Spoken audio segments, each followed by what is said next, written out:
నమస్కారం. నా పేరు డాక్టర్ లక్ష్మీ మోనిక. నేను కన్సల్టెంట్ ఫిజిషియన్గా జమ్కేర్ పాలిమీ హాస్పిటల్లో పనిచేస్తున్నాను. మనం డీహైడ్రేషన్ దేని వల్ల వస్తుంది అండ్ దాని సిమ్టమ్స్ గురించి ఆల్రెడీ డిస్కస్ చేశాము. ఇప్పుడు నివారణకు ఏమేం చేయొచ్చు? నీళ్ళు బాగా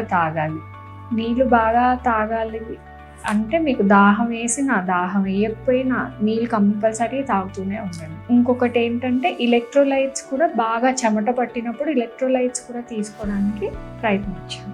ఎక్సర్సైజ్ చేసే ముందు, చేసేటప్పుడు, చేసిన తర్వాత కంపల్సరీ వాటర్ తాగేటట్టు చూసుకోండి. వాటర్ విత్ ఎలక్ట్రోలైట్స్ అయితే ఇంకా మంచిది. ఎందుకంటే మనం సాల్ట్స్ అనేవి న్యాచురలీ ఎక్సర్సైజ్ చేసినప్పుడు స్కిన్ ద్వారా, స్వెట్ ద్వారా వెళ్ళిపోతూ ఉంటాయన్నమాట. సో కంపల్సరీ ఎలక్ట్రోలైట్స్ అనేవి తీసుకోవాలి. నెక్స్ట్ కాఫీ ఆర్ కెఫీన్కి సంబంధించిన పదార్థాలు, ఆల్కహాల్, బాగా షుగరీ డ్రింక్స్ ఇవన్నీ కంపల్సరీ తగ్గించాలి. బాగా వాటర్ కంటెంట్ ఉండే పదార్థాలను తినాలి. ఫర్ ఎగ్జాంపుల్ కీరా దోసకాయ, వాటర్ మెలన్, ఇంకా బాగా వాటర్ ఉన్న ఫ్రూట్స్ కానీ ఏదో ఒకటి కంపల్సరీ మనం రోజు మన డైట్లో ఇంక్లూడ్ చేసుకోవాలి.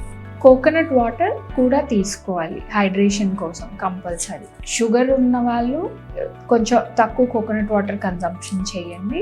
కంపల్సరీ ఎండలో వెళ్ళినప్పుడు గొడుగు అనేది క్యారీ చేయండి, చాలా ఎండగా ఉన్నప్పుడు. ముఖ్యంగా యూవీ ప్రొటెక్షన్ కోసం సన్ స్క్రీన్ అనేది కంపల్సరీ రాసుకోండి. ఒకవేళ డీహైడ్రేషన్ నేను చెప్పిన సిమ్టమ్స్ అన్నీ అనిపించాయే అనుకోండి, తీసుకోవాల్సిన చర్యలు ఇంట్లో చికిత్స ఎలా చేసుకోవచ్చు? ఒకటి, వాటర్ బాగా తీసుకోండి అలాంగ్ విత్ కోకోనట్ వాటర్.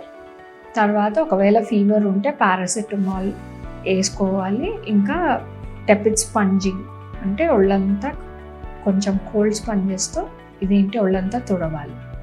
తర్వాత ఇఫ్ నీడెడ్ యాంటీబయాటిక్స్ తీసుకోవడం, డాక్టర్ని కన్సల్ట్ చేసి. ఇవన్నీ చేశాక కూడా మీకు ఇంకా సిమ్టమ్స్ ఉన్నాయి అనిపిస్తే కంపల్సరీ హెల్త్ కేర్ ఫెసిలిటీని సంప్రదించండి. నమస్కారం.